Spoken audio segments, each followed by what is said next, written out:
Your face is blurry. You look gorgeous. So sweet to me. You look gorgeous with your face blurry when the camera's not focused on you. What kind of effect is that on your face? Wow.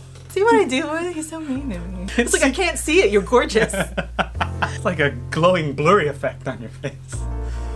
Alright, sorry. Go ahead.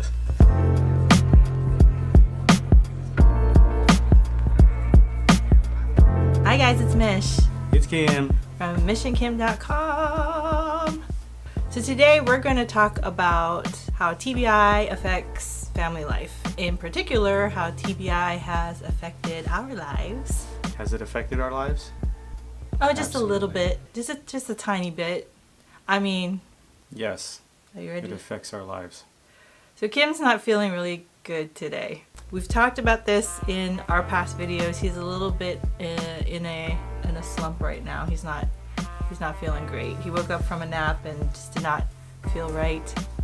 He's a little agitated right now. Something's not right. Something is wrong. If it's wrong, it's probably not right. Sorry. Anyway, so today, we're going to talk about family life and TBI and how it affects us. So where should we start? I guess we'll talk a little bit about the past, I guess. We'll talk about the early ongoings of me coming home and how it affected our lives. Or we could probably even go back even prior to that, you in the hospital. You don't remember Like that. when I was born? No. Not that far back? No, honey. We're going to talk about when he was in the hospital with the traumatic brain injury and I guess family life from there. You don't remember actually a whole lot of that. What I remember never happened. We'll share my stories of what do I remember at a later video. His accident was a surprise, for one. You know, it was unexpected, that's for sure. He was on a tennis court and fell and broke his skull, basically. It was literally a life-turning moment from that point in time. In the hospital, it was pretty interesting. We had a lot of friends and family that were supporting us, which was great. At the same time, we had a lot of friends and family that were panicking. It was a rough go. He was in the ICU for a while and then stepped down in inpatient rehab for about a month. I was there pretty much every day. And in order for me to get a few hours of sleep, thank God for his brother, he would come. He actually came down. And my sister. And your sister from Northern Virginia, to step in and give me a break so that I could sleep for maybe 3 or 4 hours. Why is there a plane flying right now? It is nighttime.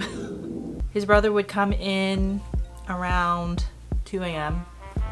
Just to relieve me so that I can go and get some sleep to be back at the hospital in time for rounds. And rounds were around 6 a.m. and I wanted to make sure I was there.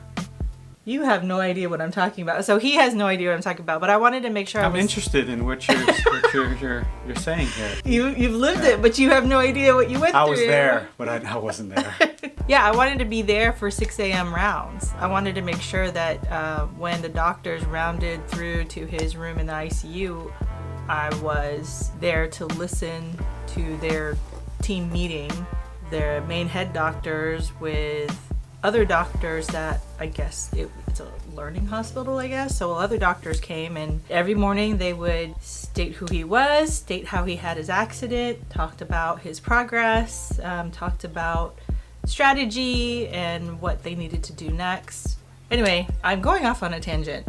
During the day, his parents and my parents would come in and swap with me so that I can go get something to eat. I would say in the hospital, we all struggled in our own way. Me as his partner in crime and wife, that was really hard. And you know, we had, at the time, our little girl was really little. She was 4. So too young to understand exactly what was going on, but old enough to understand why is daddy not around and where is he.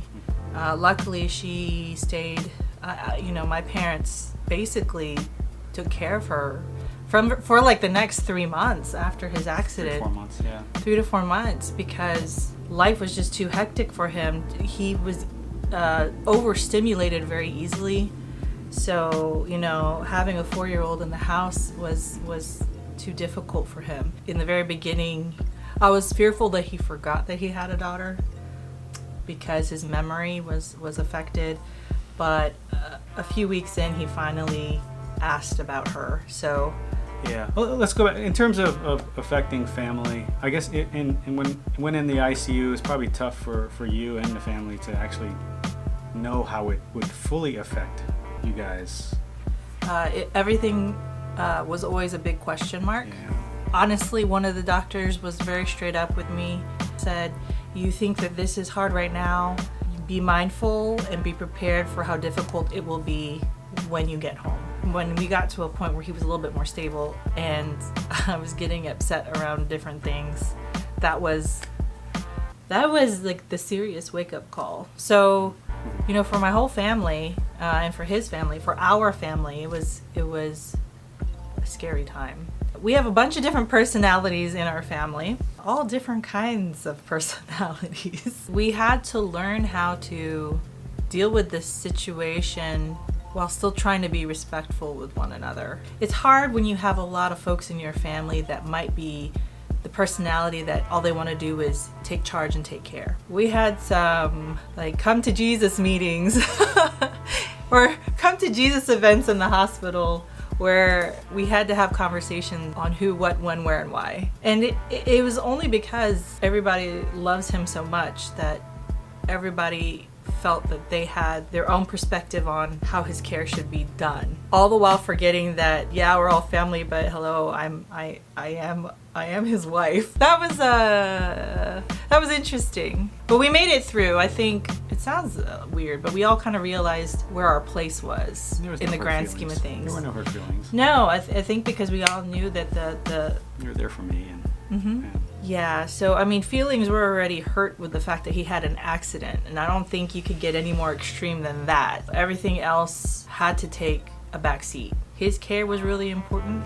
We got to make sure that we're aware and, you know, involved, and that the doctors are doing everything that they can do to keep him alive and blah. That's in a nutshell was the hospital stay, the effects of the hospital. But I saw sides of our family, both sides, sorry about the plane. I saw personalities and amazingness from both sides of the family, how supportive they were, and not that I didn't think that they would be there. I knew that our family would be there for us.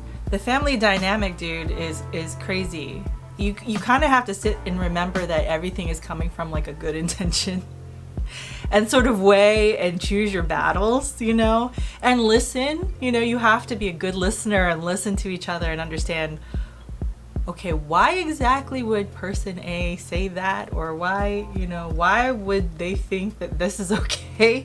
You know, there's a lot of balancing and trying to keep everybody calm, and that was my thing. I had a little slight fear that what if he came to and was semi-lucid, not completely understand what's going on, and then saw his family in utter chaos around him. That was a fear of mine. I didn't want him to wake up and be like, oh my God, I'm dying. You know, I really wanted to make sure that we were all on the same page and we were all working cohesively, and we it was nice for you guys to be there. I know you guys didn't want me to wake up at any point and have nobody in the room. The way that our family works, we feel the need and the necessity of having to be there. We didn't want him to wake up and feel alone. Even though he was in good care at the hospital, they're strangers, you know? I was in good care, but it was good that there was somebody there watching me. I did some stuff. Yeah, we wanted to make sure that A watchdog.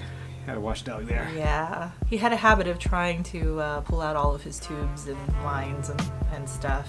And get out of bed. Depending on the different stages we were at. Anyway, man, it's so easy to go off on a tangent because there's so much to say and want to talk about, but we'll try and rein it in. Let's talk about on your way home. Or at-home therapy and just being at home for the first time in a month. And yeah, so this was the hardest part, I'd say. I mean, it was all of it was difficult, but and you know, it's sort of like raising a child, right? Raising a child is difficult the whole way through, but it's different at different stages. Like your terrible twos are different from your teenage years, right? I think it gets better when you get older, but yeah. Sorry. It's sort of like that. It was difficult in the hospital in its own way, but then it was just as difficult in a different way when we got home, still having to deal with a different family dynamic. And again, when we got home, Kim couldn't have our daughter around. As much as we missed her. She was a ball of energy. You needed to focus on me. Yeah, it was tough. I It was hard. I was sleeping all day, and I needed to sleep. I needed to rest. I needed to heal. Yeah. So that went on for like 3 months. Yeah, I went on for 3 months. Along with therapy, with outpatient therapy. The hard part about it was now trying to have family and close friends understand that just because he's home doesn't necessarily mean he's back to normal. As well. Kept visits small and short. It was sort I kept of like, them small and short. It was the beginning of our lives of slowly being like a hermit. I mean, it was. Our lives changed for sure. We had to often remind people in our family, can't talk loud, or we had to be straight up and say, you need to bring it back. You need to pull it back. We just look like our house, like you can hear right now, our house is fairly quiet. We don't usually Except for the planes. We don't usually have like a TV running or a TV in the background or music playing or we don't. Well, let's talk about the expectations of family members. Yeah, like you said, the expectation when you get home, you think I'm all good, but it's not the case. A lot of people just are not aware of TBI and its effect on people, and I had to have a conversation. Say I gotta slow this. I gotta slow down into this, and pace myself because I was not the same me. Family members. We love you, family. If you're watching It's this, just the expectations, we're just being real right now.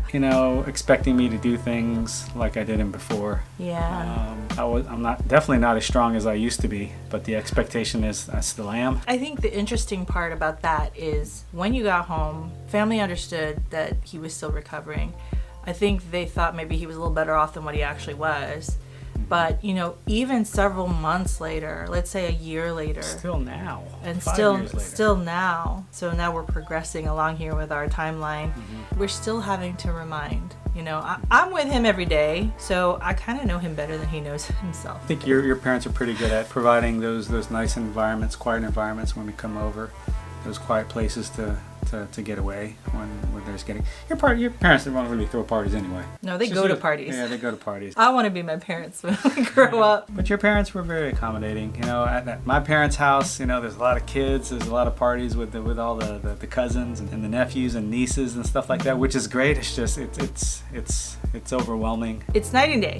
Between our two families. I guess Kim has learned to adapt based on the family. Perfect example would be holidays. Both families celebrate Christmas in a different way. His family, lots of kids, lots of commotion, kids opening gifts, family members from sister-in-law's side, his parents. So, it's actually a pretty large group of people. And keep in mind, I grew up in a very small house. Yeah. So there's not a lot of places to hide. So it's just a different environment. Not that we're complaining. It's just that's factual. That's the fact. That's what it is. But what we usually do is based on his energy. We know that he has more energy in the beginning of the day than he has on the end of the day. So we spend time with the family, the busy family in the beginning, which would be his family. That's going to take a toll on him. We know that we can go to my parents' house, which is quiet. I mean, we don't have a lot of kids. Our daughter is literally our only kid on my side. So it's like breakfast, lunch at his parents, and then dinner at my parents. And it's a nice segue. It's sort of, you go from busy to winding down very nicely. But that's like the definition of our holidays. And I think luckily our family members understand that's sort of what has to happen. It's hard to diverge from that sort of process. Yeah, I know. Question of the day. Question of the day. What is our question of the day? What kind of craziness do you deal with your family? Like, do you have craziness? Are they super supportive? It's sort of a deep question. You don't have to answer that, but if you want to, go ahead and answer it and mention something in the comments. Love to hear your stories. But you don't have to. It's kind of personal. But if you want to share, please But if do. it's funny, yeah, please share. This is the real of traumatic brain injury, y'all. Keeping it real with the TBI. But I understand we don't feel sorry for ourselves. That's just not it. That's not it. We just are dealing with a lot of Stuff. blah. So this was just a lot to talk about today. We will probably talk about this in many more videos, I'm sure. If you have enjoyed this conversation, hit that like button, ding. And if you enjoyed this conversation, hit that subscribe button, ding. And I guess we'll see you in the next video. Peace. That's a good one.